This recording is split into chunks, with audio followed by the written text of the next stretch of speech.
Bismillahirrahmanirrahim. Assalamualaikum warahmatullahi wabarakatuh. Perkenalkan, nama saya Fikri Ahmad Nazif, NPM 1901010025. Saya dari jurusan Pendidikan Agama Islam semester 4, Fakultas Tarbiyah Ilmu Keguruan, Institut Agama Islam Negeri Metro Lampung. Baik, pada kesempatan kali ini saya akan menjelaskan beberapa subbab materi yang ada dalam materi perkuliahan fikih munakahat. Bagi teman-teman semua, silahkan menyimak materi yang saya jabarkan, semoga bermanfaat bagi teman-teman semua. Materi yang pertama yaitu tentang peminangan atau khitbah. Meminang seharusnya dilakukan dengan baik.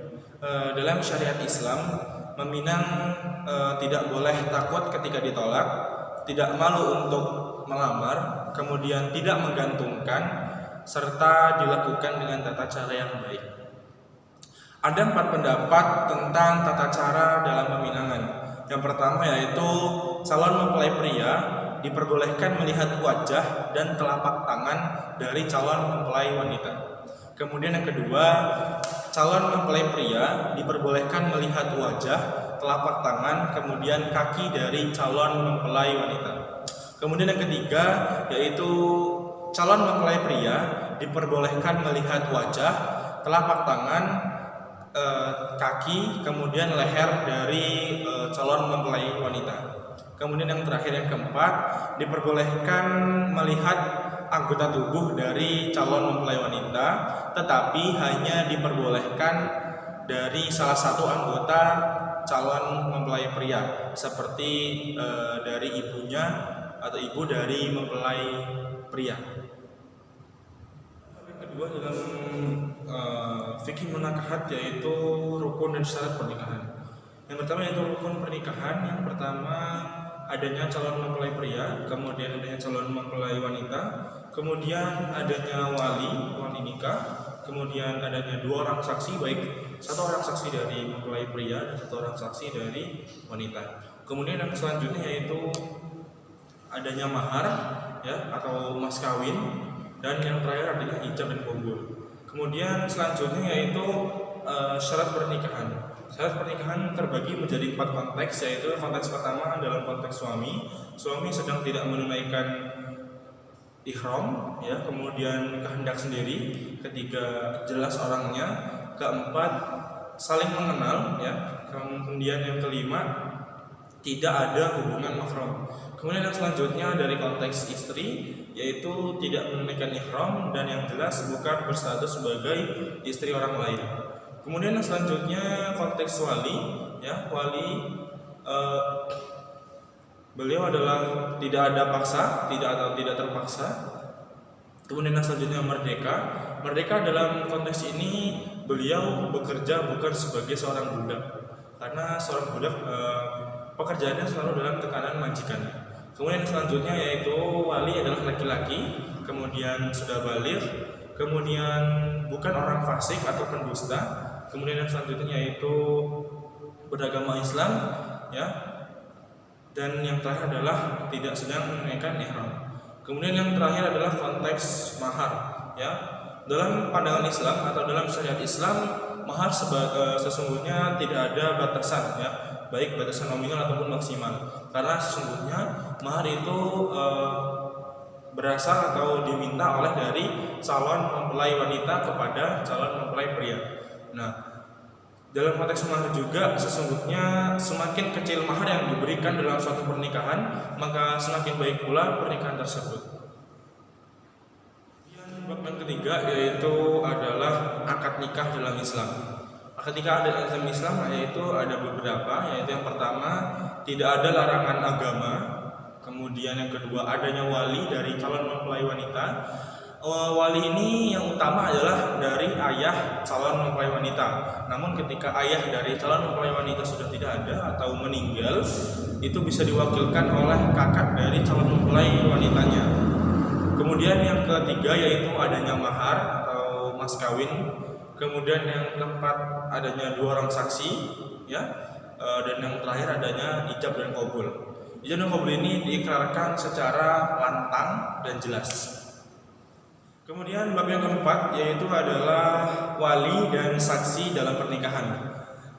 Syarat dari wali yaitu yang pertama sudah baligh, kemudian beliau adalah laki-laki, kemudian merdeka. Seperti yang sudah disebutkan, merdeka dalam konteks ini beliau bekerja bukan sebagai seorang budak, ya. Kemudian yang selanjutnya seiman atau seagama. Maksudnya ketika calon mempelai wanita adalah seorang muslim, maka wali dalam suatu pernikahan itu tersebut harus seorang muslim pula. Kemudian yang selanjutnya bukan orang fasik atau seorang pendusta. Dan yang terakhir, seorang wali bisa menilai untuk calon mempelai pria pantas atau tidak untuk calon mempelai wanita, dalam konteks beliau adalah ayah dari calon mempelai wanita.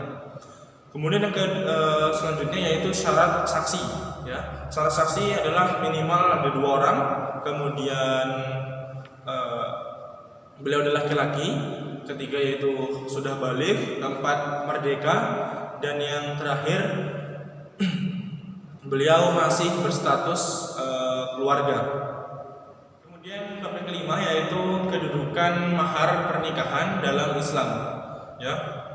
Dalam pernikahan, mahar merupakan peranan penting dalam suatu pernikahan, karena pada dasarnya ketika suatu pernikahan tidak ada mahar atau mas kawin, maka bisa dikatakan pernikahan tersebut tidak sah, ya.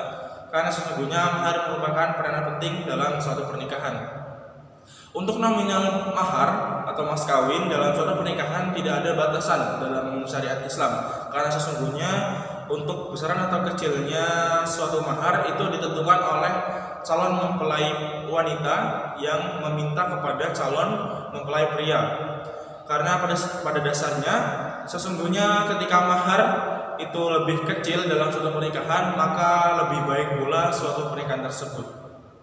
Kemudian yang selanjutnya, mahar itu bisa berupa barang dan jasa, ya. Karena biasanya dalam pernikahan yang sudah lalu-lalu, pernikahan itu untuk mahar biasanya diberikan berupa barang, ya, entah itu emas ataupun yang lainnya. Namun ada juga pernikahan yang memberikan mahar berupa jasa. Contoh mahar yang berupa jasa yaitu calon mempelai wanita meminta kepada calon mempelai pria untuk bisa membacakan ayat suci Al-Quran sesuai apa yang diinginkan oleh calon mempelai wanita. Kemudian bab yang ke-6 dalam fikih pernikahan yaitu poligami. Poligami adalah seorang suami menikahi istri lebih dari satu. Namun dalam konteks ini seorang suami harus memenuhi beberapa syarat ketika hendak berpoligami. Adapun syarat-syarat yang harus dipenuhi oleh seorang suami ketika hendak berpoligami yaitu yang pertama, suami harus meminta izin terlebih dahulu kepada istri pertama. Ketika istri pertama sudah memberikan izin kepada suami untuk melakukan poligami, maka suami boleh melakukan poligami. Kemudian yang kedua, meniatkan berpoligami hanya untuk beribadah semata untuk Allah Subhanahu wa taala. Kemudian yang ketiga yaitu bisa berlaku adil kepada istri-istrinya. Kemudian yang selanjutnya tidak boleh menikahi dua wanita bersaudara, atau dalam konteks tidak boleh menikahi wanita yang berstatus adik kakak atau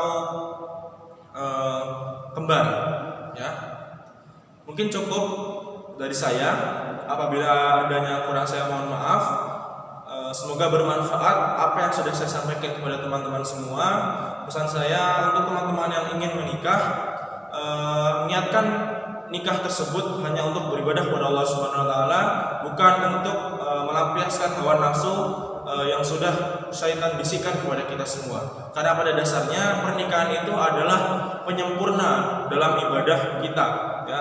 Maka dari itu pesan saya, jadikanlah pernikahan sebagai penyempurna ibadah kita, bukan sebagai pelampiasan hawa nafsu yang sudah dibisikkan oleh setan. Mungkin cukup yang bisa saya sampaikan. Terima kasih teman-teman sudah menyimak apa yang saya berikan kepada teman-teman semua. Apabila ada salah kata saya mohon maaf, kepada Allah saya mohon ampun. Billahi taufiq wal hidayah. Wassalamualaikum warahmatullahi wabarakatuh.